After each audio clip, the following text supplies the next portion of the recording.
ರಾಮಪಟ್ಟಣ ಅನ್ನುವ ಒಂದು ಅಂದವಾದ ಹಳ್ಳಿ ಇದ್ದಿತ್ತು. ಆ ಊರಿನಲ್ಲಿ ಅನಾಮಿಕಾ ಆಕೆ ಗಂಡ ರಮೇಶ್ ಇರ್ತಾ ಇದ್ರು. ಅನಾಮಿಕಾ ಹಳ್ಳಿಯ ವಾತಾವರಣದಲ್ಲಿ ಬೆಳೆದರೂ ಬಹಳ ಚುರುಕಾದವಳು.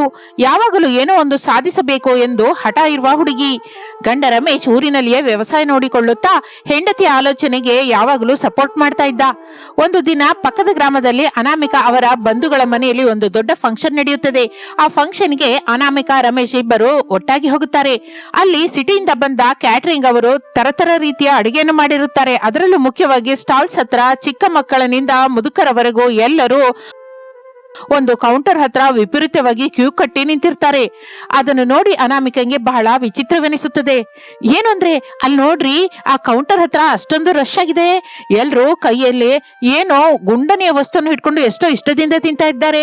ನಿಜಕ್ಕೂ ಅದೇನೋ ನಾವು ಕೂಡ ಹೋಗಿ ನೋಡೋಣ ಬನ್ನಿ. ಹೌದಮ್ಮ, ನಾನು ಕೂಡ ಗಮನಿಸ್ತಾ ಇದ್ದೇನೆ, ಬನ್ನಿ ಹೋಗಿ ನೋಡೋಣ. ಇಬ್ಬರು ಸೇರಿ ಆ ಸ್ಟಾಲ್ ಹತ್ರಕ್ಕೆ ಹೋಗುತ್ತಾರೆ. ಅಲ್ಲಿ ಮಾಸ್ಟರ್ 2 ಬ್ರೆಡ್ ಚೂರುಗಳ ಮಧ್ಯದಲ್ಲಿ ಕೆಂಪಗೆ ಕಾದ ಮಾಂಸದ ಚೂರುಗಳನ್ನು, ತರತರವಾದ ಕ್ರೀಮ್ಗಳನ್ನು, ಈರುಳ್ಳಿಯನ್ನು ಇಟ್ಟು ಕೊಡ್ತಾ ಇರ್ತಾನೆ. ಅದರ ಹೆಸರೇ ಚಿಕನ್ ಬರ್ಗರ್. ಅನಾಮಿಕಾ ಕೂಡ ಎಷ್ಟು ಆಸೆಯಿಂದ ಒಂದು ಚಿಕನ್ ಬರ್ಗರ್ ಆರ್ಡರ್ ಕೊಡುತ್ತಾಳೆ, ಕಚ್ಚಿ ತಿನ್ನುತ್ತಾಳೆ. ಅಷ್ಟೇ ಮೊದಲ ಚೂರು ಬಾಯೊಳಗೆ ಇಟ್ಟುಕೊಳ್ಳುತ್ತಲೇ ಅನಾಮಿಕಾ ಕಣ್ಣುಗಳು ದೊಡ್ಡದಾಗುತ್ತದೆ. ಆ ಟೇಸ್ಟ್ ಆಕೆಗೆ ವಿಪರೀತವಾಗಿ ಹಿಡಿಸುತ್ತದೆ. ಅಬ್ಬಬ್ಬಬ್ಬ, ಏನು ಅಂದ್ರೆ ಈ ಚಿಕನ್ ಬರ್ಗರ್ ಅಮೃತದ ಹಾಗಿದೆ ರೀ. ಮೇಲೆ ಸಾಫ್ಟ್ ಆಗಿ, ಒಳಗಡೆ ಚಿಕನ್ ಕರಕರ ಅಂತ ಎಷ್ಟು ಚೆನ್ನಾಗಿದೆಯೋ. ನಿಜಕ್ಕೂ ನಾವು ರಾಮಪಟ್ಟಣ ಊರಲ್ಲಿ ಇಂಥದ್ದೇನಾದ್ರೂ ತಿಂದಿದೀವ ಹೇಳಿ? ನಮ್ಮ ಊರಿನಲ್ಲಿ ಸಮೋಸ ಬಜ್ಜಿಗಳು ಬಿಟ್ಟು ಇಂತಹ ಚಿಕನ್ ಬರ್ಗರ್ ಎಲ್ಲಿ ಸಿಕ್ಕುತ್ತೆ ಅನಾಮಿಕಾ? ಸಿಟಿಗೆ ಬಂದ್ರೆ ಇದು ಸಿಕ್ಕುತ್ತೆ. ಆ ಮಾತನ್ನು ಕೇಳುತ್ತಲೇ ಅನಾಮಿಕಾ ತಲೆಯಲ್ಲಿ ಒಂದು ಸೂಪರ್ ಬಿಸ್ನೆಸ್ ಐಡಿಯಾ ಮಿಂಚುತ್ತದೆ. ಫಂಕ್ಷನ್ ಆಗುತ್ತಲೇ ಇಬ್ಬರು ಗಬಗಬ ಮನೆಗೆ ತಿರುಗಿ ಬರುತ್ತಲೇ ಹಾಲ್ನಲ್ಲಿ ಕೂತ್ಕೊಂಡ ಅತ್ತೆ ಮಾವಂದಿರ ಹತ್ರಕ್ಕೆ ಹೋಗಿ ಎಷ್ಟೋ ಉತ್ಸಾಹದಿಂದ ಮಾತನಾಡಲಿಕ್ಕೆ ಶುರು ಮಾಡುತ್ತಾಳೆ. ಅತ್ತೆ ಮಾವ, ಈ ವೇಳೆ ಪಕ್ಕದ ಊರಿನ ಫಂಕ್ಷನ್ ಅಲ್ಲಿ ನಾನು ಒಂದು ಅದ್ಭುತವಾದ ಅಡಿಗೆನ ತಿಂದೆ. ಅದರ ಹೆಸರು ಚಿಕನ್ ಬರ್ಗರ್. ನಮ್ಮ ರಾಮಪಟ್ಟಣ ಊರಿನಲ್ಲಿ ಎಲ್ಲಿಯೂ ಸಿಕ್ಕೋದಿಲ್ಲ. ನಮ್ಮ ಊರಿನ ಜನರಿಗೆ ಕೂಡ ಚಿಕನ್ ಅಂದ್ರೆ ಹುಚ್ಚಲ್ವಾ? ಅದಕ್ಕೆ ನಾನು ನಮ್ಮ ಊರಿನಲ್ಲಿಯೇ ಒಂದು ಚಿಕ್ಕ ಚಿಕನ್ ಬರ್ಗರ್ ಸೆಂಟರ್ ಇಟ್ಟು ಬಿಸ್ನೆಸ್ ಮಾಡ್ಬೇಕು ಅಂದ್ಕೊಂಡಿದ್ದೀನಿ. ನೀವೇನಂತೀರಾ? ಹೆಂಡತಿಯ ಐಡಿಯಾ ಕೇಳ್ತಲೇ ಗಂಡ ರಮೇಶ್ ತಕ್ಷಣ ಸಪೋರ್ಟ್ ಆಗಿ ನಿಲ್ತಾನೆ. ಹೌದಪ್ಪ, ಅನಾಮಿಕಾ ಹೇಳಿದ್ದು ನಿಜಾನೇ. ನಮ್ಮ ಊರಲ್ಲಿ ಇಂಥದ್ದು ಹೊಸ ವೆರೈಟಿ ಯಾರು ಇಟ್ಟಿಲ್ಲ. ಇಟ್ರೆ ಖಚಿತವಾಗಿ ಕ್ಲಿಕ್ ಆಗುತ್ತೆ. ಮಾವ ಕೂಡ ಸ್ವಲ್ಪ ಹೊತ್ತು ಆಲೋಚಿಸಿ ನಗುತ್ತಾ ತಲೆಯಾಡಿಸುತ್ತಾನೆ. ಒಳ್ಳೆ ಆಲೋಚನೆ ಕಣಮ್ಮ ಅನಾಮಿಕಾ. ಹಳ್ಳಿಯ ಸೊಸೆ ಆದ್ರೂ ನಿನ್ನ ಆಲೋಚನೆ ತುಂಬಾ ಚೆನ್ನಾಗಿದೆ.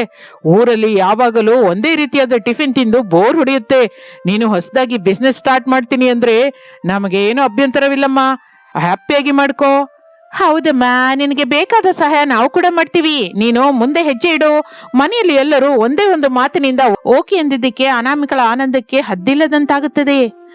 ಅನಾಮಿಕಾ ಗಂಡ ರಮೇಶ್ ಇಬ್ಬರು ಸೇರಿ ರಾಮಪಟ್ಟಣ ಸೆಂಟರ್ ಅಲ್ಲಿ ಒಂದು ಚಿಕ್ಕದಾದ ಶೀಟಿನ ಶೆಡ್ ಅನ್ನು ಬಾಡಿಗೆಗೆ ತೆಗೆದುಕೊಂಡು ಅದಕ್ಕೆ ಬಣ್ಣಗಳನ್ನು ಹಾಕಿ ಎಷ್ಟೋ ಗ್ರ್ಯಾಂಡ್ ಆಗಿ ಅನಾಮಿಕಾ ಚಿಕನ್ ಬರ್ಗರ್ ಸೆಂಟರ್ ಅಂತ ಬೋರ್ಡ್ ಇಡುತ್ತಾರೆ. ಊರಿನಲ್ಲಿ ಯಾವತ್ತೂ ಇಲ್ಲದ ಹೊಸ ಅಡಿಗೆ ಆಗಿದ್ದರಿಂದ ಓಪನಿಂಗ್ ದಿನ ಬೆಳಿಗ್ಗೆ ಊರಿನ ಜನರೆಲ್ಲ ಹುಡುಗ ಮುದುಕ ಅನ್ನುವ ಭೇದವಿಲ್ಲದೆ ಆ ಶಾಪ್ ಮುಂದೆ ಗುಂಪಾಗಿ ಸೇರಿಕೊಳ್ಳುತ್ತಾರೆ.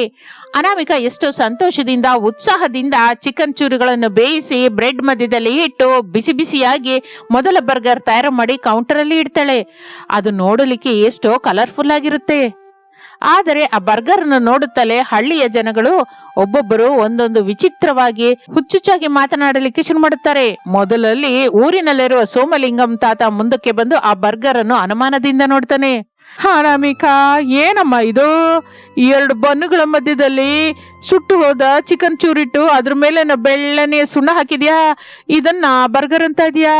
ನಾನು ಚಿಕ್ಕಂದಿನಲ್ಲಿ ಒಡೆ ಒಳಗೆ ಚಿಕನ್ ಕರಿ ಹಾಕೊಂಡು ತಿಂತಾ ಇದ್ವಿ. ನೀನೇನಮ್ಮ ಹೊಸದಾಗಿ ಇಸ್ತ್ರಿ ಪೆಟ್ಟಿಗೆ ಅಂತ ವಸ್ತು ತಂದು ನಮಗಿಡ್ತಾ ಇದೀಯಾ?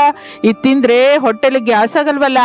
ಆ ಮಾತು ಕೇಳುತ್ತಲೇ ಪಕ್ಕದಲ್ಲೇ ಇರುವ ಗಂಗಮ್ಮ ದೊಡ್ಡದಾಗಿ ನಕ್ಕು ಮಧ್ಯದಲ್ಲಿ ತಿರುಗಿ ಹೀಗಂತಾಳೆ. ಹೌದು ತಾತ, ನಂಗೂ ಹಾಗೆ ಅನಿಸ್ತಾ ಇದೆ. ಅನಾಮಿಕಾ, ಈ ಬ್ರೆಡ್ ಚೂರೇನೋ ಇಷ್ಟು ದಪ್ಪಗಿದೆ. ಇದನ್ನ ಬಾಯೊಳಗೆ ಹೇಗೆ ಇಟ್ಕೋಬೇಕು ತಾಯಿ? ಅನಕೊಂಡ ಹಾಗೆ ಬಾಯಿ ಎಷ್ಟು ದೊಡ್ಡದಾಗಿ ತೆಗೆಯೋದ್ ಬಿಟ್ಟು ಬ್ರೆಡ್ ಚೂರುಗಳು ಒಳಗಡೆ ಹೋಗೋ ಹಾಗಿಲ್ಲ. ಮೇಲಾಗಿ ಇದರ ರೇಟ್ ಏನೋ 50 ರೂಪಾಯಿನ.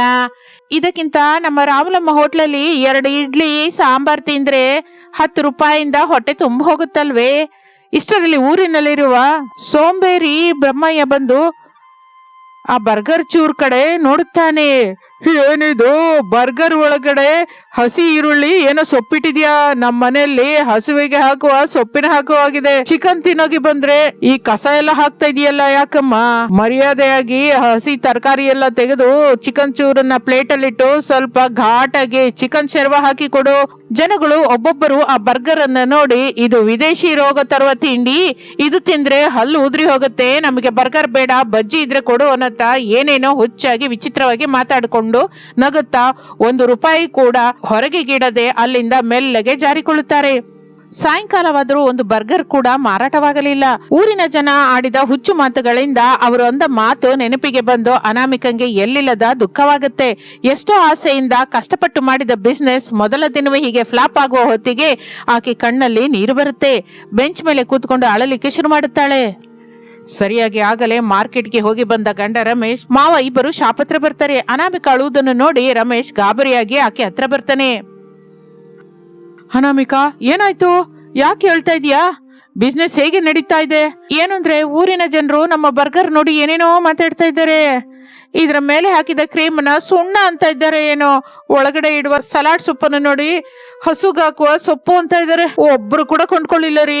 ಮೇಲಾಗೆ ₹50 ದಂಡ ಅಂತ ಆಡ್ಕೊಂಡು ಕೂಡ ಹೊರಟೋದ್ರು.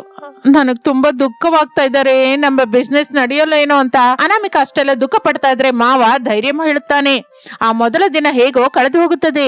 ಮಾರನೇ ದಿನ ಬೆಳಿಗ್ಗೆ ಆಗುತ್ತದೆ. ಆದರೆ ಅನಾಮಿಕಾ ಮಾತ್ರ ಶಾಪ್ ತೆಗೆಯದೆ ದುಃಖ ಪಟ್ಟುಕೊಂಡು ಮನೆಯೊಳಗೆ ಇದ್ದು ಬಿಡುತ್ತಾಳೆ. ಅದನ್ನು ನೋಡಿ ಮಾವ ಗಂಡ ರಮೇಶ್ ಆಕೆ ಹತ್ರ ಬರ್ತಾರೆ. ಏನ್ ಅನಾಮಿಕಾ, ಟೈಮ್ ಆಗ್ತಾ ಇದೆ, ಶಾಪ್ ಓಪನ್ ಮಾಡೋದಕ್ಕೆ ಹೋಗಲ್ವಾ? ಮನೆಯಲ್ಲೇ ಕೂತ್ಕೊಂಡಿದ್ಯಾ ಏಕೆ? ಇಲ್ಲ ಬಿಡಿ, ನಾನು ಇನ್ಮೇಲೆ ಶಾಪ್ ಓಪನೇ ಮಾಡೋದಿಲ್ಲ. ನಮ್ಮ ಊರಿನ ಜನರಿಗೆ ಏನೋ ಬರ್ಗರ್ ಅಂದೇ ಗೊತ್ತಿಲ್ಲ. ನನ್ನ ನೋಡಿ ಆಡ್ಕೋತಾರೆ. ಅಷ್ಟು ಕಷ್ಟಪಟ್ಟು ನಾನು ಮಾಡಿದ್ರೆ ಸೊಪ್ಪು ಅಂತಾರೆ, ಸುಣ್ಣ ಅಂತಾರೆ. ಅವಮಾನನ ಸಹಿಸಲಾರದೆ ಹೋಗ್ತಾ ಇದ್ದೇನ್ರಿ. ನನ್ನ ಶಾಪ್ ಬಂದ್ ಮಾಡೋಣ. ಅನಾಮಿಕಾ ಮಾತು ಅನ್ನೋದೇ ತಡ.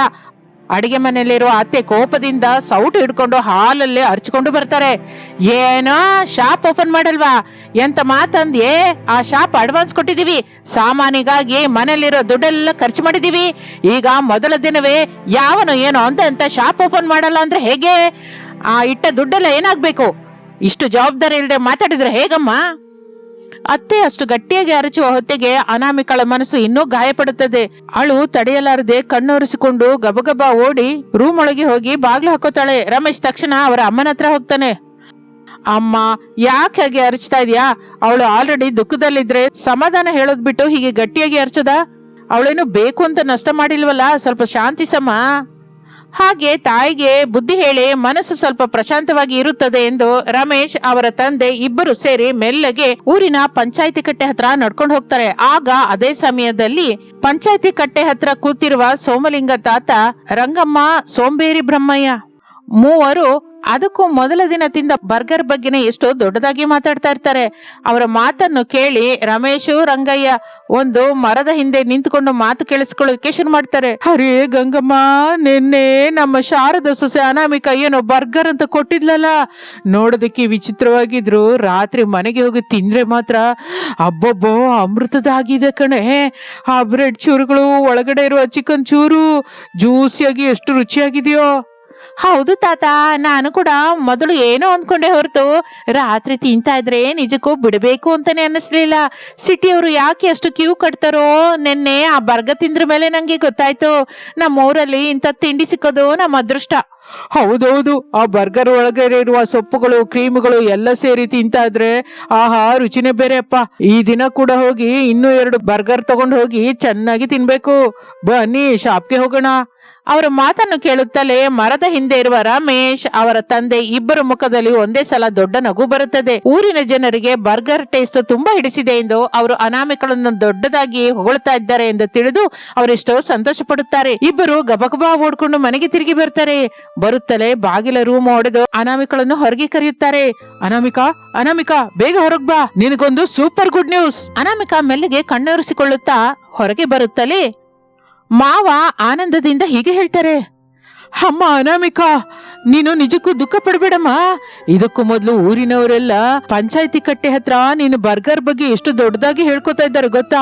ನೋಡೋದಕ್ಕೆ ಹೇಗಿದ್ದರು, ತಿಂದ್ರೆ ಮಾತ್ರ ಅಮೃತದ ಆಗಿದೆ ಅಂತ ಲೊಟ್ಟೆ ಹಾಕೊಂಡು ಮತ್ತೆ ಹೊಗಳ್ತಾ ಇದ್ದಾರಮ್ಮ.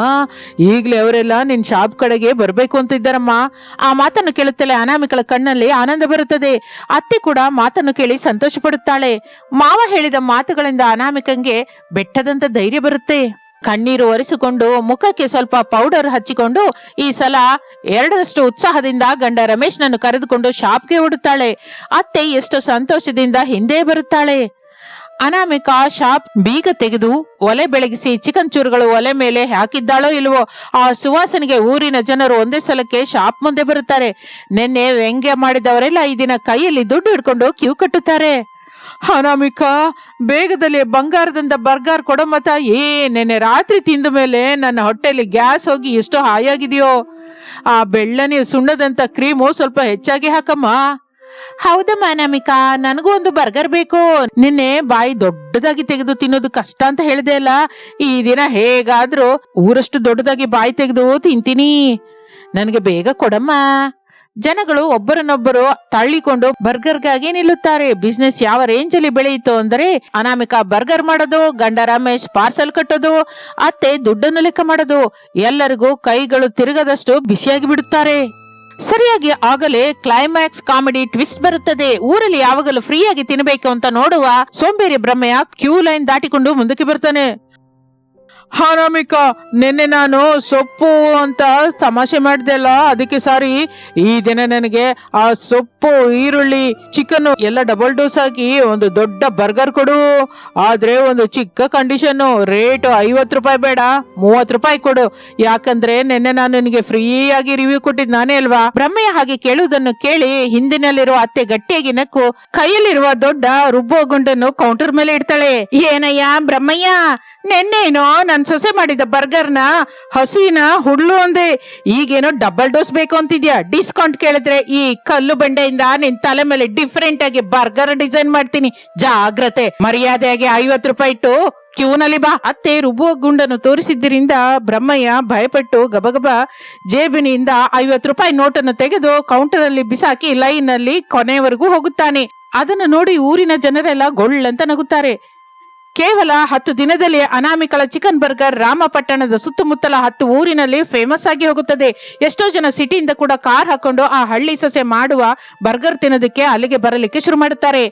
ಅನಾಮಿಕಾ ಒಂದು ಸಾಧಾರಣ ಹಳ್ಳಿಯ ಸೊಸೆಯಾಗಿ ಸ್ಟಾರ್ಟ್ ಮಾಡಿ ಈ ದಿನ ಊರಿನಲ್ಲಿ ಒಂದು ಸಕ್ಸಸ್ಫುಲ್ ಬಿಸ್ನೆಸ್ ವುಮೆನ್ ಆಗಿ ಬದಲಾಗಿ ಕಾಲರ್ ಎಗರಿಸ್ತಾಳೆ. ಹೊಸದಾಗಿ ಏನಾದರೂ ಮಾಡಬೇಕು ಅಂದುಕೊಂಡಾಗ ಮೊದಲಲ್ಲಿ 4 ನಕ್ಕು ಅವಮಾನಿಸಬಹುದು. ಆದರೆ ನಮ್ಮ ಅಡಿಗೆಯಲ್ಲಿರುವ ರುಚಿ, ನಮ್ಮ ಪ್ರಯತ್ನದಲ್ಲಿರುವ ಪ್ರಾಮಾಣಿಕತೆ ಇದ್ದರೆ ಆ ನಕ್ಕ ಜನರೇ ನಾಳೆ ನಮ್ಮನ್ನು ಮೆಚ್ಚಿಕೊಂಡು ಚಪ್ಪಾಳೆ ಹೊಡೆಯುತ್ತಾರೆ. ಇದು ಇಂದಿನ ಕತೆ. ಮತ್ತೊಂದು ಆಸಕ್ತಿಕರ ಕತೆ ಜೊತೆ ಮತ್ತೆ ಸೇರೋಣ. ಅಲ್ಲಿವರೆಗೂ ವಿರಾಮ. ನಮಸ್ತೆ. ಪ್ರಸಾದನ ಕುಟುಂಬದಲ್ಲಿ ದೊಡ್ಡ ಸೊಸೆ ಅನಾಮಿಕಾ ಬಡ ಕುಟುಂಬದಿಂದ ಬಂದವಳು. ಮಳೆಯಲ್ಲಿ ಆಟೋದಲ್ಲಿ ಕುಟುಂಬವನ್ನು ಪೋಷಿಸುತ್ತಾ ಇರುತ್ತಾಳೆ.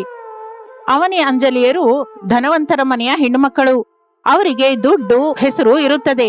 ಅತ್ತೆ ಶಾರದ ಯಾವಾಗಲೂ ಚಿಕ್ಕ ಸೊಸೆಯರ ಆಸ್ತಿಯನ್ನು ನೋಡುತ್ತಾ ಸಂತೋಷ ಪಡ್ತಾ ಇರ್ತಾಳೆ. ದೊಡ್ಡ ಸೊಸೆ ಅನಾಮಿಕಾ ಬಡತನ, ಟೀ ಮಾರುವುದನ್ನು ನೋಡಿ ಅವಮಾನಿಸುತ್ತಾ ಇರುತ್ತಾಳೆ. ಒಂದು ದಿನ ಬೆಳಗಿನ ಸಮಯದಲ್ಲಿ ಶಾರದಾ ಮನೆಯ ಹಾಲಲ್ಲಿ ತನ್ನ ಚಿಕ್ಕ ಸೊಸೆ ಅವನಿ ಅಂಜಲಿಯರ ಜೊತೆ ಮಾತನಾಡ್ತಾ ಇರ್ತಾಳೆ. ಅನಾಮಿಕಾ ಹೊರಗಡೆ ಮಳೆಯಲ್ಲಿ ಆಟೋಗಳಲ್ಲಿ ಟೀ ಫ್ಲಾಸ್ಕ್ಗಳನ್ನು, ಕಪ್ಪುಗಳನ್ನು, ಬಿಸ್ಕೆಟ್ ಪ್ಯಾಕ್ಗಳನ್ನು ಜೋಡಿಸಿಕೊಳ್ಳುತ್ತಾ ತನ್ನ ಹಳೆ ಕೊಡೆಯನ್ನು ಸರಿ ಮಾಡ್ಕೋತಾ ಇರ್ತಾಳೆ. ಚಳಿಯಲ್ಲಿ ನಡುಗುತ್ತಾ ಇದ್ದರೂ ಆಕೆಯ ಮುಖದಲ್ಲಿ ಒಂದು ದೃಢ ಸಂಕಲ್ಪ ಕಾಣಿಸುತ್ತದೆ. ನನ್ನ ಚಿಕ್ಕ ಸೊಸೆ ಅಂದ್ರೆ ನೋಡು, ಎಷ್ಟು ಮಹಾರಾಣಿ ಆಗಿದ್ದಾರೆ.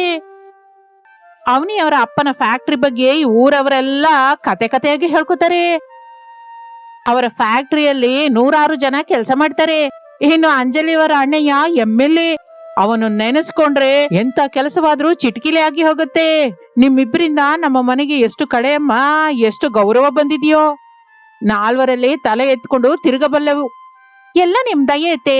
ತಂದೆಯವರು ಕೂಡ ನಿಮ್ ಬಗ್ಗೆ ಯಾವಾಗ್ಲೂ ದೊಡ್ಡದಾಗಿ ಹೇಳ್ತಾರೆ. ನನ್ನ ಮಗಳು ಒಳ್ಳೆ ಮನೆಗೆ ಹೋಗಿದ್ದಾಳೆ. ಶಾರದಮ್ಮನವರ ಮನೆಗೆ ಸೊಸೆಯಾಗಿ ಹೋಗುವುದು ಅದೃಷ್ಟ ಅಂತಾರೆ. ಈ ಊರಿನಲ್ಲಿ ನಮ್ಮ ಕುಟುಂಬಕ್ಕೆ ಒಂದು ಗೌರವವಿದೆ, ಒಂದು ಮರ್ಯಾದೆ ಇದೆ ಅತ್ತೆ. ಅದೆಲ್ಲ ಸರಿ ಹೋಗ್ಲಿ ಅತ್ತೆ. ಈ ದೊಡ್ಡ ಸೊಸೆಯಿಂದ ನಮ್ಮ ಮರ್ಯಾದೆ, ಮಾನ ಎಲ್ಲ ಗಂಗೆಯಲ್ಲಿ ಕಳೆದು ಹೋಗ್ತಾ ಇದೆ. ಆ ಚಳಿಯಲ್ಲಿ, ಆ ಮಳೆನಲ್ಲಿ ಆ ಡೊಗ್ಗು ಆಟ ಹೊಕ್ಕೊಂಡು ಬಸ್ ಸ್ಟ್ಯಾಂಡ್ ಹತ್ರ ರೈಲ್ವೆ ಸ್ಟೇಷನ್ ಹತ್ರ ಟೀ ಮಾರ್ಕೊಳ್ಳೋದೇನತ್ತೆ? ನಮ್ಮನೆ ಸೊಸೆಯರು ಅದೇ ನಿಮ್ಮ ದೊಡ್ಡ ಸೊಸೆ ರೋಡ್ ಮೇಲೆ ಟೀ ಮಾರುತ್ತಾ ಯಾರ್ಯಾರ ಜೊತೆಗೂ ಮಾತಾಡ್ತಾ ಇದ್ರೆ ಜನಗಳು ಏನ್ ಅಂದ್ಕೋತಾರೆ? ನಮ್ಮ ಮರ್ಯಾದೆ ಏನಾಗ್ಬೇಕು? ಏನೇ ಅನಾಮಿಕಾ, ಕೇಳಿಸ್ತಾ ಇದೆಯಾ ಇಲ್ವಾ? ಕಿವಿ ನಿಜಕ್ಕೂ ಕೇಳಿಸ್ತಾ ಇಲ್ವಾ ನಿಂಗೆ? ದಿನವೂ ಆಟೋ ಹಾಕೊಂಡು ಮಳೆಯಲ್ಲಿ ಒದ್ದೆಯಾಗಿ ಅಡ್ಡವಾದಂದವ್ರಿಗೆಲ್ಲ ಟೀ ಮಾರೋದಕ್ಕೆ ನಾಚಿಕೆ ಆಗಲ್ವಾ ನಿಂಗೆ? ನನ್ನ ಸೊಸೆಯರಿಬ್ಬರು ಅಂತಸ್ತು ರೇಷ್ಮೆ ಸೀರೆಯಿಂದ ಮೆರೀತಾ ಇದ್ರೆ ನೀನೇನೋ ರೋಡ್ ಮೇಲೆ ಭಿಕ್ಷಕ್ಕೆ ಹಾಗೆ ಹಳೆ ಬಟ್ಟೆ ಹಾಕೊಂಡು ನಮ್ಮ ಮರ್ಯಾದೆ ತೆಗಿಯಕ್ಕೆ ಬಂದಿದ್ಯಾ? ನಮ್ಮ ನಾಲ್ವರಲ್ಲೇ ತಲೆ ದಿಗಿಸೋ ಹಾಗೆ ಮಾಡೋದಕ್ಕೆ ನೀನು ನಮ್ಮ ಮನೆಯಲ್ಲಿ ಕಾಲಿಟ್ಯಾ? ಅತ್ತೆ, ನಾನು ಕಷ್ಟಪಟ್ಟು ಬದುಕ್ತಾ ಇದ್ದೀನಿ ಹೊರತು ಯಾರನ್ನು ಆಧರಿಸಿಲ್ಲ. ಕಳ್ಳತನ ಮಾಡ್ತಾ ಇಲ್ವಲ್ಲ ಅತ್ತೆ. ಮಳೆಗಾಲದಲ್ಲಿ ಈ ಚಳಿಗೆ ಟೀ ಕುಡಿಯೋರು ಹೆಚ್ಚಾಗಿರ್ತಾರೆ. ಕೂಲಿಗಳು, ಡ್ರೈವರ್ಗಳು, ಪ್ರಯಾಣಿಕರು, ಅವರಿಗೆ ನಾನು ಕೊಡುವ ಟೀ ಎಷ್ಟೋ ಉಪಶಮನವಾಗುತ್ತೆ. ಈ 4 ಕಾಸು ಕೈಗೆ ಬಂದ್ರೆ ನನ್ನ ಗಂಡನ ಔಷಧಿಗೆ, ಮನೆ ಕರೆಂಟ್ ಬಿಲ್ಗೆ, ಇತರ ಅಗತ್ಯಕ್ಕೆ ಕೆಲಸಕ್ಕೆ ಬರುತ್ತೆ. ನನ್ನ ಕೆಲಸ ನನಗೆ ದೈವ ಅತ್ತೆ. ನನ್ನ ಕೆಲಸದ ಮೇಲೆ ನನಗೆ ಎಂತಹ ಕೀಳರಿಮೆನೂ ಇಲ್ಲ. ದಯವಿಟ್ಟು ನನ್ನೇನು ಅನ್ಬೇಡಿ. ನನ್ನ ಕೆಲಸನ ಕೀಳಾಗಿ ನೋಡ್ಬೇಡಿ. ನಿನ್ನ ಕೆಲಸ, ನಿನ್ನ ದೈವ, ನಿನ್ನ ನೀತಿ ಅಂದ್ಕೊಂಡು ನನ್ನನ್ನ ನೆತ್ತಿ ಹತ್ತಿಸ್ಬೇಡ. ನಿನ್ನ ದರಿದ್ರ ನೋಡ್ತಾ ಇದ್ರೆ, ನಿನ್ನ ವೇಷ ನೋಡ್ತಾ ಇದ್ರೆ ನನಗೆ ಬೇಜಾರಾಗುತ್ತೆ. ನಿಜಕ್ಕೂ ಅಸಹ್ಯವಾಗುತ್ತೆ. ಹೋಗಿ ನಿನ್ನ ದರಿದ್ರದ ಹಾಡಾಕೊಂಡು ಎಲ್ಲಾದ್ರೂ ಸಾಯಿ ಹೋಗು. ನಮ್ಮ ಕಣ್ಣು ಮುಂದೆ ಕಾಣಿಸ್ಬೇಡ. ಹಾಗೆ ಅನ್ನುತ್ತಲೇ ಅನಾಮಿಕಾ ಕಣ್ಣೀರು ಒರೆಸಿಕೊಂಡು ಭಾರವಾಗಿ ಆಟೋ ಸ್ಟಾರ್ಟ್ ಮಾಡ್ಕೊಂಡು ಹೊರಟು ಹೋಗುತ್ತಾಳೆ. ಆಟೋ ಹೋಗ್ತಾ ಇರುವುದನ್ನ ನೋಡ್ಕೊಂಡು ರಮೇಶ್ ನಿಟ್ಟುಸಿರು ಬಿಡುತ್ತಾ ಹೊರಗೆ ಬರ್ತಾನೆ. ಅಮ್ಮ, ಯಾವಾಗ್ಲೂ ಆ ಹುಡುಗಿನ ಯಾಕೆ ಹಾಗಂತ್ಯ? ಅವಳು ರಾತ್ರಿ ಹಗಲು ಕಷ್ಟ ಪಡ್ತಾ ಇದ್ದಾಳಲ್ಲ. ನನ್ನ ಅನಾರೋಗ್ಯದಿಂದ ನಾನು ಯಾವ ಕೆಲಸನೂ ಮಾಡೋಕಾಗದೆ ಇರೋದ್ರಿಂದ ತಾನೇ ಅವಳು ನಮ್ಮ ಮನೆ ಭಾರವನ್ನೆಲ್ಲ ತನ್ನ ಭುಜದ ಮೇಲೆ ಇಟ್ಕೊಂಡಿದ್ದಾಳೆ. ಅವಳು ಇಲ್ದೇ ಇದ್ರೆ ನನ್ನ ಔಷಧಿ ಖರ್ಚಿಗೆ ಯಾರು ಕೊಡ್ತಾರಮ್ಮ? ನೀನು ಬಾಯಿ ಮುಚ್ಕೊಳ್ಳೋ ರಮೇಶು. ನನ್ನ ಮಾತಂದ್ರೆ ನಿನಗೆ ಲೆಕ್ಕನೇ ಇಲ್ಲ. ನನ್ನ ಗೌರವ ನಿನಗೆ ಲೆಕ್ಕಕ್ಕೆ ಇಲ್ಲ ಕಣೋ. ಆ ದರಿದ್ರದವಳು ಪಕ್ಷಕ್ಕೆ ಮಾತಾಡ್ತಾ ಇರ್ತೀಯ. ಅದೇನೋ ಊರೆಲ್ಲ ತಿರುಗಿ ಟೀ ಮಾರ್ಕೋತಾಳೆ. ಇವರ ಮರ್ಯಾದೆ, ಇವರ ಕುಟುಂಬ ಮರ್ಯಾದೆ ಎಲ್ಲ ನಗೆ ಪಾಲಾಗಲ್ವಾ? ನಾಳೆ ಬೆಳಿಗ್ಗೆ ಇವರ ನೆಂಟರು ಬಂದ್ರೆ ಏನ್ ಉತ್ತರ ಹೇಳ್ಬೇಕು? ಅದನ್ನು ಕೇಳುತ್ತಲೇ ರಮೇಶ್ ನಿಸ್ಸಹಾಯಕವಾಗಿ ಉಸಿರು ಬಿಟ್ಟು ಒಳಗಡೆಗೆ ಹೊರಟು ಹೋಗುತ್ತಾನೆ. ಅವನಿ, ಅಂಜಲಿ ಇನ್ನು ನಗುತ್ತಾ ತಮ್ಮಲ್ಲಿ ತಾವು ಗುಸುಗುಸು ಮಾತಾಡ್ಕೋತಾ ಇರ್ತಾರೆ. ಹಾಗಿರುವಾಗ ಊರಿನಲ್ಲಿ ಎಡೆತಡೆ ಇಲ್ಲದೆ ಜೋರಾಗಿ ಮಳೆ ಬರ್ತಾ ಇರುತ್ತದೆ. ಎಲ್ಲಂತರಲ್ಲಿ ಮರಗಳು ಕಡಿದು ಬಿದ್ದಿರುತ್ತದೆ. ಕರೆಂಟ್ ಇಲ್ಲ, ನೀರಿನ ಸರಬರಾಜು ಇಲ್ಲ. ಆಗು ಹೋಗುಗಳು ಪೂರ್ತಿಯಾಗಿ ನಿಂತು ಹೋಗಿರುತ್ತದೆ. ಪ್ರವಾಹದ ನೀರು ನಿಧಾನವಾಗಿ ಊರಿನೊಳಗೆ ಬೀದಿಯೊಳಗೆ ಬರುತ್ತದೆ. ಶಾರದಾ ಮನೆಯಲ್ಲಿ ಎಲ್ಲರೂ ಭಯದಿಂದ, ಆಂದೋಲನದಿಂದ ಇರುತ್ತಾರೆ. ಮನೆಯಲ್ಲಿ ನಿತ್ಯವಸರ ಸರಕುಗಳು, ತರಕಾರಿಗಳು ಖಾಲಿಯಾಗಿರುತ್ತದೆ. ಶಾರದಾ, ಈ ಮಳೆ ಕಡಿಮೆಯಾಗೋ ಹಾಗಿಲ್ಲ. ಗಾಳಿ ಮಳೆ ಇನ್ನೂ ಬೀಳ್ತಾ ಇದೆ. ಫೋನು ಕೆಲಸ ಮಾಡ್ತಾ ಇಲ್ಲ, ಕರೆಂಟ್ ಇಲ್ಲ. ಮನೆಯಲ್ಲಿ ಅಕ್ಕಿ, ಹಾಲು, ಕನಿಷ್ಠ ಕುಡಿಯೋದಕ್ಕೆ ಒಳ್ಳೆ ನೀರು ಕೂಡ ಎಲ್ಲ ಆಗಿ ಹೋಗಿದೆ. ಮಕ್ಕಳಿಗೆ ಮಳೆಯಲ್ಲಿ ನೆಂದ್ರೆ ಜ್ವರ ಬರೋ ಹಾಗಿದೆ. ಕನಿಷ್ಠ ಫಸ್ಟ್ ಏಡ್ ಕೂಡ ಇಲ್ಲ. ಹೇಗೆ ಈಗ? ಹೊರಗಡೆ ಹೋಗುವ ಪರಿಸ್ಥಿತಿನೇ ಇಲ್ಲ. ಹೌದು ರೀ, ನನಗೆ ತುಂಬಾ ಭಯವಾಗ್ತಾ ಇದೆ. ಅಮ್ಮ, ಅವನಿ, ನಿಮ್ ತಂದೆಯವರ ಫ್ಯಾಕ್ಟರಿಯವರಿಗೆ ಫೋನ್ ಮಾಡಿ ನಿಮ್ಮ ತಂದೆಯವ್ರ ಜೊತೆ ಮಾತಾಡಿ ಏನಾದ್ರೂ ಸಹಾಯನೋ ಕಳ್ಸು ಅಂತ ಹೇಳಮ್ಮ. ಅವ್ರ ಹತ್ರ ದೊಡ್ಡ ದೊಡ್ಡ ಗಾಡಿಗಳಿರುತ್ತಲ್ಲ. ಅತ್ತೆ, ಸಿಗ್ನಲ್ಸ್ ಇಲ್ಲ ಅಂತ 100 ಸಲ ಹೇಳಿದ್ದೆ ಅಲ್ಲ. ಒಂದು ಗೆರೆ ಕೂಡ ಬರ್ತಾ ಇಲ್ಲ. ಇದ್ರೂ ಕೂಡ ಈ ಮಳೆಯಲ್ಲಿ ಕೆಸರಲ್ಲಿ ಅವರ ಫ್ಯಾಕ್ಟರಿಯಿಂದ ಯಾರು ಬರ್ತಾರೆ? ರೋಡ್ ಎಲ್ಲ ಬ್ಲಾಕ್ ಆಗಿ ಹೋಗಿದೆ ಅಂತೆ. ಹೆಲಿಕಾಪ್ಟರ್ ಕಳ್ಸು ಅಂತೀರಾ ಏನೋ? ಅಮ್ಮ ಅಂಜಲಿ, ನಿಮ್ಮ ಅಣ್ಣಯ್ಯ MLA ಅಲ್ಲಮ್ಮ, ಅವನಿಗೆ ಸ್ವಲ್ಪ ಫೋನ್ ಮಾಡಮ್ಮ. ಯಾವ್ದಾದ್ರು ರೆಸ್ಕ್ಯೂ ಟೀಮ್ ಅನ್ನ, ಕನಿಷ್ಠ ದೋಣಿ ಆದ್ರೂ ಕಳಿಸ್ತಾರೆ. ಈ ಪರಿಸ್ಥಿತಿಯಲ್ಲಿ ಅವರಿಗೆ ನಿರ್ಣಯ ತಗೊಳ್ಳುವ ಅಧಿಕಾರವಿರುತ್ತಲ್ಲಮ್ಮ. ಫೋನೇ ಸಿಗ್ತಾ ಇಲ್ವಲ್ಲ ಅತ್ತೆ. ನಾನು ಬೆಳಗ್ಗಿಂದ ಪ್ರಯತ್ನಿಸ್ತಾನೆ ಇರ್ತೀನಿ. ಅವರಿಗೆ ಎಲ್ಲೆಲ್ಲೋ ಮೀಟಿಂಗ್ ಇರುತ್ತೆ, ಅಧಿಕಾರಿಗಳ ಜೊತೆ ಮೀಟಿಂಗ್ಸ್ ಇರುತ್ತೆ. ಈಗ ನಮ್ಮನೆಗೆ ಈ ಮೂಲೆಗೆ ಯಾರನ್ನ ಕಳಿಸ್ತಾನೆ? ನೀವಂದ್ರೆ ಏನೋ ಒಂದು ಮಾಡ್ಕೊಳ್ಳಿ. ಪಕ್ಕದ ಮನೆಯವ್ರನ್ನ ಕೇಳಿ ಹೋಗಿ. ನನಗಂತೂ ಸಂಬಂಧವಿಲ್ಲ. ನನ್ಗೆ ಬೇಸರಿಸಬೇಡಿ. ಹಾಗೆ ಅಂದುಕೊಳ್ಳುತ್ತಾ ಇರುವಾಗ ಶಾರದಂಗೆ ಏನು ಮಾಡಬೇಕೋ ಹೊಳೆಯಲಿಲ್ಲ. ಅವನಿ, ಅಂಜಲಿಯರ ಮಾತಿಗೆ, ಅವರ ನಡವಳಿಕೆಗೆ ಆಕೆಗೆ ನಿರಾಸೆ, ಕೋಪ ತುಂಬಾ ಒಂದೇ ಸಲ ಬರುತ್ತದೆ. ಅವರು ಯಾವಾಗಲೂ ದೊಡ್ಡದಾಗಿ ಹೇಳಿಕೊಳ್ಳುವ ಅವರ ದುಡ್ಡು, ಅವರ ದೊಡ್ಡಸ್ತಿಗೆ, ಅವರ ದುಡ್ಡು, ಅವರ ಮರ್ಯಾದೆ ಈ ಕಷ್ಟಕಾಲದಲ್ಲಿ ಅವರಿಗೆ ಸ್ವಲ್ಪವೂ ಕೆಲಸಕ್ಕೆ ಬಂದಿಲ್ಲ ಎಂದು, ಆಧರಿಸಿಲ್ಲ ಎಂದು ಅವರಿಗೆ ಅರ್ಥವಾಗುತ್ತದೆ. ಅಮ್ಮ, ಏನಿದು? ಇವ್ರೇನು ಮಾಡಲಾರದೆ ಹೋಗ್ತಾ ಇದ್ದಾರೆ. ಇವ್ರು ಯಾವಾಗ್ಲೂ ನಮ್ ತಂದೆ ಫ್ಯಾಕ್ಟರಿ, 100 ಗಾಡಿಗಳು, ನಮ್ಮ ಅಣ್ಣ MLA, ಅವ್ರ ನೆನ್ಸ್ಕೊಂಡ್ರೆ ಎಲ್ಲ ನಡೆಯುತ್ತೆ ಅಂತ ದೊಡ್ಡದಾಗಿ ಹೇಳೋದು ಬಿಟ್ಟು ಈ ಕಷ್ಟ ಕಾಲದಲ್ಲಿ ಕೈಗಳು ಶೂನ್ಯವಾಗಿದೆ. ಕನಿಷ್ಠ ಒಂದು ಬಿಸ್ಕೆಟ್ ಪ್ಯಾಕೆಟ್ ಕೂಡ ತರಿಸಲಾರದೆ ಹೋಗ್ತಾ ಇದ್ದಾರೆ. ನಮ್ಮ ಪರಿಸ್ಥಿತಿ ಏನು? ಈ ಹಸು ಮಕ್ಕಳನ್ನ ಇಟ್ಕೊಂಡು ನಾವು ಹೇಗಿರ್ಬೇಕು? ಅವರ ಮರ್ಯಾದೆ ನಮ್ಮ ಹಸಿವನ್ನ ತೀರಿಸುತ್ತಾ? ಅಮ್ಮ, ಹೊರಗಡೆ ಕಾಲಿಡೋದಕ್ಕೆ ಮಾತ್ರ ಏನೂ ಆಗ್ತಾನೆ ಇಲ್ಲ. ನೋಡ್ತಾ ಇರೋ ಹಾಗೆಲೆ ಹಂತವಂತವಾಗಿ ನೀರು ರಸ್ತೆಯಿಂದ ನಮ್ಮ ಮೆಟ್ಟಿಲವರೆಗೂ ಬರ್ತಾ ಇದೆ. ಈ ಕೆಸರು ನೀರಿನಲ್ಲಿ ಏನ್ ಕೊಚ್ಕೊಂಡು ಬರುತ್ತೆ ಏನೋ ಗೊತ್ತಿಲ್ಲ. ಕರೆಂಟ್ ಇಲ್ಲದೆ ಮನೆಯೆಲ್ಲ ಕತ್ತಲಾಗಿದೆ ಅಮ್ಮ. ಈ ಪ್ರವಾಹದ ನೀರಿನಿಂದ ಯಾವ್ದಾದ್ರು ಹಾವುಗಳು, ಚೇಳುಗಳು ಮನೆಯೊಳಗೆ ಬರ್ತವೆ ಏನೋ ಅಂತ ನಮ್ಮ ಪ್ರಾಣನ ಅಂಗೈಯಲ್ಲಿ ಇಟ್ಕೋಬೇಕಾಗಿ ಬಂದಿದೆ. ಯಾವ ಕ್ಷಣದಲ್ಲಿ ಏನ್ ನಡೆಯುತ್ತೋ ಅಂತ ಭಯವಾಗ್ತಿದೆ ಅಮ್ಮ. ಇಷ್ಟರಲ್ಲಿ ಹೊರಗಡೆ ಮಳೆಯ ನೀರನ್ನು ಸೀಳಿಕೊಂಡು ಬರ್ತಾ ಇರುವ ಆಟೋ ಇಂಜಿನ್ ಶಬ್ದ, ಹಾರನ್ ಕೇಳಿಸುತ್ತದೆ. ಎಲ್ಲರೂ ಆಶ್ಚರ್ಯದಿಂದ ಕಿಟಕಿಯಿಂದ ನೋಡುತ್ತಾರೆ. ಅನಾಮಿಕಾ ತನ್ನ ಹಳೆ ಆಟೋವನ್ನು ಪ್ರವಾಹದ ನೀರಿನಲ್ಲಿ ಎಷ್ಟೋ ಚಾಕಚಕ್ಯತೆಯಿಂದ ಜಾಗೃತಿಯಾಗಿ ನಡೆಸಿಕೊಂಡು ಬರ್ತಾ ಇರ್ತಾಳೆ. ಆಟೋದಲ್ಲಿ ತುಂಬಾ ಚೀಲಗಳು, ಸರಕುಗಳು, ಸಾಮಾನುಗಳು ತುಂಬಿರುತ್ತದೆ. ಆಗ ಅನಾಮಿಕಾ ಮಳೆಯಲ್ಲಿ ಪೂರ್ತಿಯಾಗಿ ನೆನೆಯಲಿಲ್ಲ. ಸಾಮಾನುಗಳ ಚೀಲಗಳನ್ನು ಎತ್ತುಕೊಂಡು ಕಷ್ಟಪಟ್ಟು ಮನೆಯೊಳಗೆ ಬರ್ತಾಳೆ. ಅತ್ತೆ, ಭಯಪಡಬೇಡಿ, ನಾನ್ ಬಂದೆ. ಮಳೆಯಿಂದ ನೀವು ಹೊರಗೆ ಹೋಗಲಾರಿರಿ ಎಂದ. ಮನೆಯಲ್ಲಿ ಸಾಮಾನು ಆಗಿ ಹೋಗಿದೆ ಅಂತ ಗೊತ್ತು. ತಗೊಳ್ಳಿ, ಅಕ್ಕಿ, ಬೇಳೆ, ತರಕಾರಿಗಳು, ಎಣ್ಣೆ, ಹಾಲು, ಬ್ರೆಡ್ ಜೊತೆ ಎಲ್ಲ ತಂದಿದ್ದೀನಿ. ಜ್ವರದ ಔಷಧಿ, ಟಾರ್ಚ್ ಲೈಟ್, ಬ್ಯಾಟ್ರಿ ಕೂಡ ತಂದಿದ್ದೀನಿ. ಅನಾಮಿಕಾ, ನೀನ್ ಹೇಗೆ ಹೋದೆ ತಾಯಿ? ಈ ಮಳೆಯಲ್ಲಿ, ಈ ಪ್ರಾಣ ಸಂಕಟದಲ್ಲಿ ಸಾಮಾನು ಎಲ್ಲಿಂದ ಸಿಕ್ತಮ್ಮ? ಯಾರು ಶಾಪ್ ತೆಗಿತಾ ಇಲ್ವಲ್ಲ? ಅತ್ತೆ, ನಾನು ದಿನವೂ ಆಟೋದಲ್ಲಿ ಊರೆಲ್ಲ ತಿರುಗಿ ಟೀ ಮಾರ್ತಾ ಇರ್ತೀನಲ್ಲ. ಊರಿನಲ್ಲಿ ಎಲ್ರು ನನಗೆ ಗೊತ್ತು, ಎಲ್ರಿಗೂ ನಾನು ಗೊತ್ತು. ಮೇನ್ ಬಜಾರಲ್ಲಿರುವ ಕಿರಾಣ ಅಂಗಡಿ ರಂಗಯ್ಯನವರು, ಹಾಸ್ಪಿಟಲ್ ಹತ್ರ ಇರುವ ಮೆಡಿಕಲ್ ಶಾಪ್ ಶ್ರೀನಿವಾಸ್ ಅವರು ನನಗೆ ತುಂಬಾ ಪರಿಚಯ.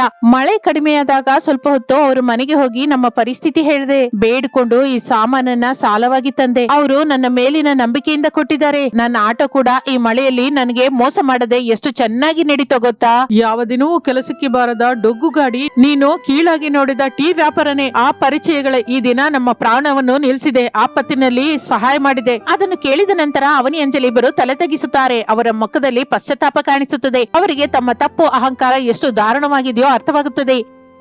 ದುಡ್ಡು, ಹುದ್ದೆ, ಅಧಿಕಾರಕ್ಕಿಂತ ಮನುಷ್ಯನ ಕಷ್ಟ, ನೆಟ್ವರ್ಕ್, ಮಾನವತ್ವ ಎಷ್ಟು ಮುಖ್ಯವೋ ಕಷ್ಟಕಾಲದಲ್ಲಿ ಅದೇ ಸಹಾಯ ಮಾಡುತ್ತದೆ ಎಂದು ಅವರಿಗೆ ಪ್ರತ್ಯಕ್ಷವಾಗಿ ಅರ್ಥವಾಗುತ್ತದೆ. ನನ್ನನ್ನು ಕ್ಷಮಿಸಮ್ಮ ಅನಾಮಿಕಾ. ನನ್ನ ಕಣ್ಣು ನೆತ್ತಿಗೋಗಿ ಅಹಂಕಾರ ಆವಹಿಸಿ ನಿನ್ನ ಬೆಲೆಯನ್ನ, ಕಷ್ಟದ ಬೆಲೆಯನ್ನ ತಿಳಿಲಾರ್ದೆ ಹೋದೆ. ಈ ವಾರಗಿತ್ಯರ ಆಸ್ತಿ, ದೊಡ್ಡಸ್ತಿಕೆ ನೋಡಿ ಸಂತೋಷ ಪಟ್ಟೆ ಹೊರತು ನಿನ್ನನ್ನು ಹಚ್ಕೊಂಡೇ ಇಲ್ಲ. ಕಷ್ಟಪಟ್ಟೆ. ನಿನ್ನ ಒಳ್ಳೆತನ ಅದೆಲ್ಲ ನೋಡಿ ಅವಮಾನಿಸಿದೆ ಅಮ್ಮ. ಪದೇ ಪದೇ ಮಾತಿನಿಂದ ದುಃಖ ಕೊಟ್ಟೆ. ನನ್ನ ತಪ್ಪನ್ನು ನಾನು ತಿಳಿದುಕೊಂಡೆ. ನಿಜವಾದ ಆಸ್ತಿ ನಿನ್ನ ಕಷ್ಟ, ನಿನ್ನ ಒಳ್ಳೆತನ ತಾಯಿ. ಆಪತ್ತಿನಲ್ಲಿ ಸ್ವಂತ ಪ್ರಾಣವಾದರೂ ಸಹಿತ ಲೆಕ್ಕ ಮಾಡದೆ ಆಧರಿಸುವ ಗುಣ ನಿಂದಮ್ಮ. ದೊಡ್ಡವಳಮ್ಮ ನೀನು. ನಿನಗೆ ಅಂದ ಮಾತುಗಳನ್ನು ಹಿಂದಕ್ಕೆ ತಗೊಳ್ಳಲಾರೆ ಹೊರತು, ಆದ್ರೆ ನನ್ನ ಪಾಪ ಹೋಗುವ ಹಾಗೆ ಇನ್ನು ಮೇಲಿಂದ ನಿನ್ನನ್ನು ನನ್ನ ಸ್ವಂತ ಮಗಳ ಹಾಗೆ ನೋಡ್ಕೊತೀನಿ. ಅತ್ತೆ, ನೀವು ದೊಡ್ಡವರು, ನಮ್ಮ ಮನೆಯಲ್ಲಿ ದೊಡ್ಡವರು. ನಿಮ್ಮ ಮಾತನ್ನು ನನ್ನ ಯಾವತ್ತೂ ಮನಸ್ಸಲ್ಲಿ ಇಟ್ಕೊಂಡಿಲ್ಲ. ಆದ್ರಿಂದ ನಾನು ಯಾವತ್ತೂ ಕುಗ್ಗಿ ಹೋಗಲಿಲ್ಲ. ನೀವು ಅಂದ್ರೂ ಕೂಡ ಅದು ನನ್ನ ಒಳ್ಳೇದಕ್ಕೆ ಅಂದ್ಕೊಂಡೆ. ನಾವೆಲ್ಲರೂ ಒಂದು ಕುಟುಂಬ, ಒಬ್ಬರಿಗೊಬ್ಬರು ಸಹಾಯ ಮಾಡ್ಕೋಬೇಕು. ಕಷ್ಟ ನಷ್ಟಗಳಲ್ಲಿ ಒಗ್ಗಟ್ಟಾಗಿರ್ಬೇಕಲ್ವಾ ಅತ್ತೆ? ಶಾರದಾ, ಈಗಲಾದ್ರೂ ನಿಂಗೆ ಬುದ್ಧಿ ಬಂತ? ನಿನ್ನ ಕಣ್ಣು ತೆರೀತಾ? ನಮ್ಮ ಬೆಲೆ, ಮನುಷ್ಯರ ಬೆಲೆ ಅವರ ಬ್ಯಾಂಕ್ ಬ್ಯಾಲೆನ್ಸ್ ನಾಗ್ಲಿ, ದುಡ್ಡಲ್ಲಾಗ್ಲಿ, ಅವರ ಹುದ್ದೆಯಲ್ಲಾಗ್ಲಿ ಇರೋದಿಲ್ಲ. ಅವರ ಕಷ್ಟದಲ್ಲಿ, ಅವರ ಗುಣದಲ್ಲಿ, ಅವರು ಆಪತ್ತಿನಲ್ಲಿ ಮಾಡುವ ಸಹಾಯದಲ್ಲಿದೆ. ಅನಾಮಿಕಾ ನಮ್ಮ ಮನೆಯ ಬಂಗಾರದ ಸೊಸೆಯಾಗಿ ಬಂದಿರೋದು ನಮ್ಮ ಅದೃಷ್ಟ, ನಮ್ಮ ಪೂರ್ವ ಜನ್ಮದ ಸುಕೃತ. ಅಕ್ಕ, ನನ್ನನ್ನು ಕ್ಷಮಿಸಕ್ಕ. ನಿನ್ನ ಕೆಲ್ಸನ ನಾನು ಕೀಳಾಗಿ ನೋಡಿದೆ. ಎಷ್ಟೋ ಸಲ ಅವಹೇಳನ ಮಾಡಿದೆ. ನನ್ನ ತಂದೆ ಆಸ್ತಿಯ ಗರ್ವ, ನನ್ನ ಅಹಂಕಾರ ನಮ್ಮೆಲ್ಲರನ್ನು ಹಾಗೆ ಮಾಡ್ತು. ನನ್ನ ಕಣ್ಣು ಮುಚ್ಚಿ ಹೋಗೋ ಹಾಗೆ ಮಾಡ್ತು. ನೀನ್ ಎಷ್ಟು ದೊಡ್ಡವಳು ಅಂತ ನನ್ಗೀಗ ಅರ್ಥವಾಯ್ತು ಅಕ್ಕ. ಅಕ್ಕ, ನಾನು ಎಷ್ಟು ದೊಡ್ಡ ತಪ್ಪು ಮಾಡಿದೆ. ಹುದ್ದೆ, ಅಧಿಕಾರ ಇದ್ರೆ ಸಾಕು, ಪ್ರಪಂಚವನ್ನೇ ಜಯಿಸಬಹುದು ಅಂತ ಅಂದ್ಕೊಂಡೆ ಹೊರತು, ಆಪತ್ತು ಬಂದಾಗ ಯಾರು ಬರೋದಿಲ್ಲ ಅಂತ, ಮನಸ್ಸಿಗೆ ಹತ್ತಿರವಾದವರೇ ಕಾಪಾಡುತ್ತಾರೆ ಅಂತ ಈ ದಿನ ತಿಳಿಯಿತು.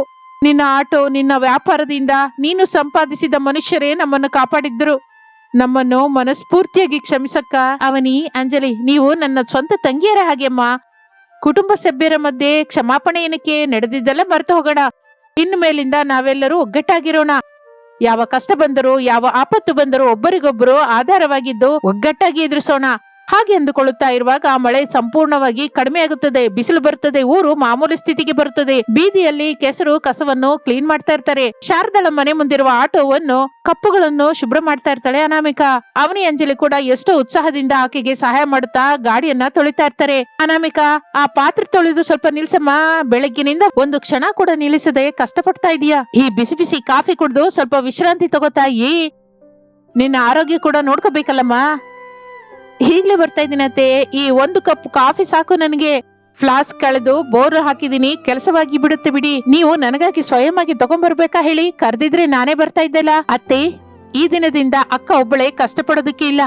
ನಾವು ಕೂಡ ಅನಾಮಿಕಾ ಅಕ್ಕಳ ಆಟೋದಲ್ಲಿ ಜೊತೆಯಾಗಿ ಹೋಗ್ತೀವಿ. ಹೋಲ್ಸೇಲ್ ಮಾರ್ಕೆಟ್ಗೆ ಹೋಗಿ ಟೀ ಪುಡಿ, ಗ್ಲಾಸು, ಬೇಕಾದ ಸಾಮಾನು ತರೋದ್ರಲ್ಲಿ ನಾವು ಸಹಾಯ ಮಾಡ್ತೀನಿ. ಅಕ್ಕಗೆ ಯಾವ ಕಷ್ಟವಿಲ್ಲದ ಹಾಗೆ ನಾನ್ ನೋಡ್ಕೋತೀನಿ. ಹೌದು ಅತ್ತೆ, ನಾನು ಕೂಡ ಖಾಲಿಯಾಗಿರೋದಿಲ್ಲ. ದಿನವೂ ಬೆಳಿಗ್ಗೆನೆ ಎದ್ದು ಅಕ್ಕಂಗೆ ಟೀ ಡಿಕಾಕ್ಷನ್ ಮಾಡೋದ್ರಲ್ಲಿ, ಫ್ಲಾಸ್ಕ್ ಗಳನ್ನ ತುಂಬಿಸೋದ್ರಲ್ಲಿ, ಕಪ್ಪುಗಳನ್ನ ಶುಭ್ರವಾಗಿ ಜೋಡಿಸುವುದರಲ್ಲಿ ಸಹಾಯ ಮಾಡ್ತೀನಿ. ಈ ದೊಡ್ಡ ಸಸ್ಯ ಟೀ ವ್ಯಾಪಾರಕ್ಕೆ ನಾವಿಬ್ಬರು ಬಲ ಎಡ ಭುಜದ ಹಾಗಿರ್ತೀವಿ. ಹಾಗೆ ಮಾಡ್ರಮ್ಮ, ನನ್ನ ಹೊಟ್ಟೆ ತುಂಬೋಯ್ತು. ಒಂದು ಕಾಲದಲ್ಲಿ ಈ ಆಸ್ತಿಗಳನ್ನು ನೋಡಿ ಗರ್ವಪಟ್ಟ ನನ್ನ ಕಣ್ಣು ಈ ದಿನ ನಿಮ್ಮ ಒಗ್ಗಟ್ಟನ್ನು ನೋಡಿ ಆನಂದದಿಂದ ತುಂಬಿ ಹೋಗಿದೆ. ನೀವೆಲ್ರೂ ಹೀಗೆ ಒಗ್ಗಟ್ಟಾಗಿದ್ರೆ ಈ ಮನೆಯೇ ಒಂದು ನಂದನವನವಾಗುತ್ತಮ್ಮ.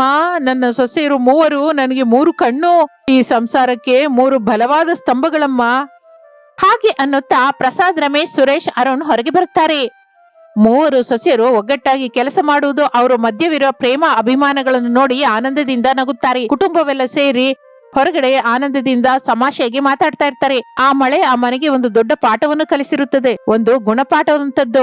ಆಪತ್ತಿನ ಸಮಯದಲ್ಲಿ, ಕಷ್ಟ ಕಾಲದಲ್ಲಿ ದುಡ್ಡು, ಅಹಂಕಾರ, ಹುದ್ದೆಗಳಿಗಿಂತ ಒಬ್ಬರಿಗೊಬ್ಬರು ಸಹಾಯ ಮಾಡಿಕೊಳ್ಳುವುದು, ಪ್ರೇಮದಿಂದ ಇರುವುದು, ಕಷ್ಟಪಡುವ ತತ್ವವೇ ಮುಖ್ಯವೆಂದು ಶಾರದಾ ಮತ್ತು ಚಿಕ್ಕ ಸೊಸೆಯರಿಗೆ ಅರ್ಥವಾಗಿ ಹೋಗುತ್ತದೆ. ಅನಾಮಿಕಳ ಕಷ್ಟ, ಹಠಮಾರಿತನ, ಆಕೆ ಮಾಡುವ ಪ್ರೇಮ ಆ ಮನೆಯನ್ನು ತಿದ್ದುತ್ತವೆ, ಬಿಟ್ಟು ಹೋಗುತ್ತಿರುವ ಬಂಧನಗಳನ್ನು ಒಂದು ಮಾಡುತ್ತದೆ. ಅವನಿ, ಅಂಜಲಿ ಕೂಡ ಅನಾಮಿಕಳ ಜೊತೆ ಒಂದಾಗಿ ಹೋಗಿ ತಮ್ಮ ಗರ್ವವನ್ನು ಬಿಟ್ಟು ಆ ಮನೆಯಲ್ಲಿ ಸುಖ ಸಂತೋಷಗಳು ಬೆಳಗುವ ಹಾಗೆ ಮಾಡುತ್ತಾರೆ. ನಿಜವಾದ ಮರ್ಯಾದೆ ಕಷ್ಟಪಟ್ಟು ಬದುಕುವುದರಲ್ಲಿ, ಆಪತ್ತಿನಲ್ಲಿ ತನ್ನ ಜೊತೆಯವರನ್ನು ಆಧರಿಸುವುದರಲ್ಲಿ ಎಂದು ಅನಾಮಿಕಾ ತನ್ನ ಕೈಯಿಂದ ನಿರೂಪಿಸಿರುತ್ತಾಳೆ.